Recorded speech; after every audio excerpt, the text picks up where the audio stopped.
Welcome back, everyone. Let's continue with the conversation on whether or not President's decision to sign or not to sign the Electoral Act Amendment Bill will determine a lot on the 2019 election.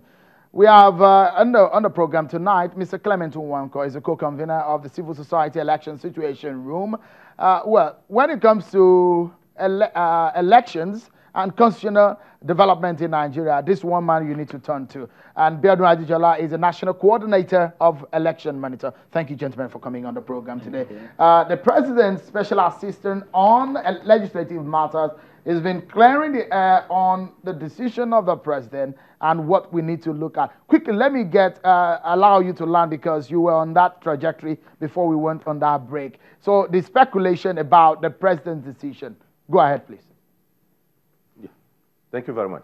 Mr. President is still within time to take his decision.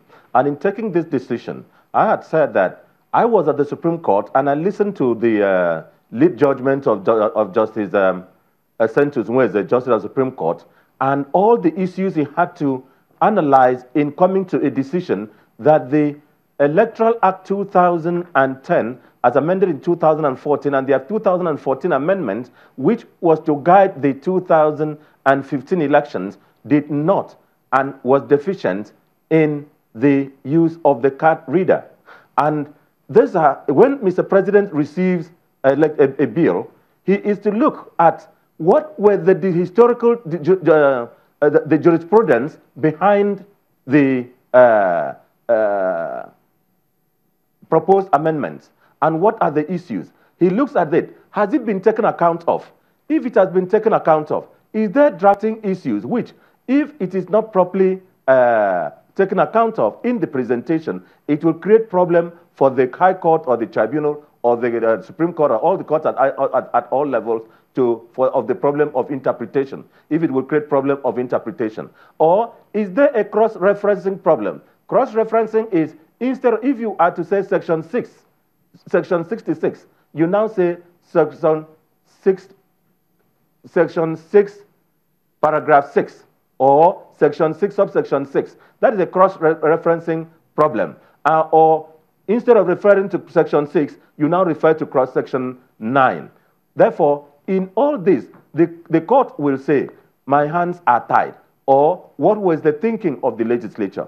When the president or a governor puts his pen on paper assenting to a bill, the executive is bound, the legislature is bound. All persons who have anything to do with that legislation are bound. And while the Constitution provides that after the legislature has passed a legislation, that the executive should assent to it, was to make sure that both the executive and the legislature has given the greatest of attention to every provision, every word, every presentation, every drafting question, every constitutional question, every question of international best practice in relating to that subject, in this case, election. Now, I am thankful. I really thank God that my friend Nwankwo is there. In the course of working on this matter, we've met a few times, or a lot of times, in the course of consultations, because he's been very active. I think he's a great resource, and I praise him for his dedication to the electoral process in Nigeria. In the course of it, he will recall, and Nigerians will recall, that in the last amendment that were transmitted to Mr. President, before the one that was transmitted on the 7th or 8th of November, that when the National Assembly passed that version, there was a version that was passed earlier. Instead of making that an amendment to what they earlier passed, they passed it as if it were an independent legislation or amendment that they were sending.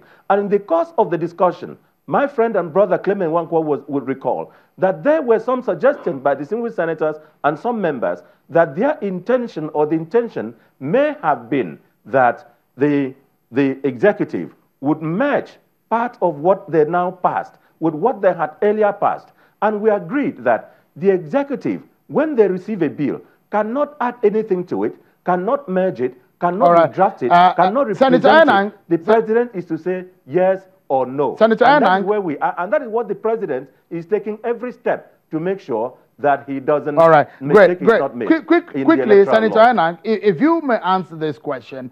In the political arena, because elections are here, there are a lot of fears. And what we are hearing out on the street is that the president has his fears about some segment of these amendments. For example, the one that has to do with electronic transmission of results and the issues of the card reader.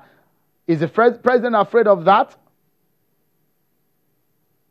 You remember, although it wasn't one of the issues raised in the communication, but it was one of the matters in which attention was drawn, that the last amendment bill, one of the major political parties had said that the president was afraid because there was an elephant in the electoral bill. And what they referred to that as elephant was the card reader.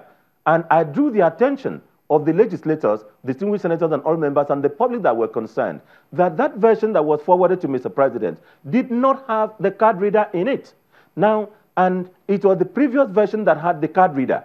And so this is not a question of Mr. President having being apprehensive in any of the provisions. Mr. President is very comfortable that any provision that is within the provisions of the law, that is allowed by the judgments, that does not or will not infringe on the provisions of the Constitution, any provision which will not appear to be that the executive, what is a discretion of the electoral body is taken and made a legislation.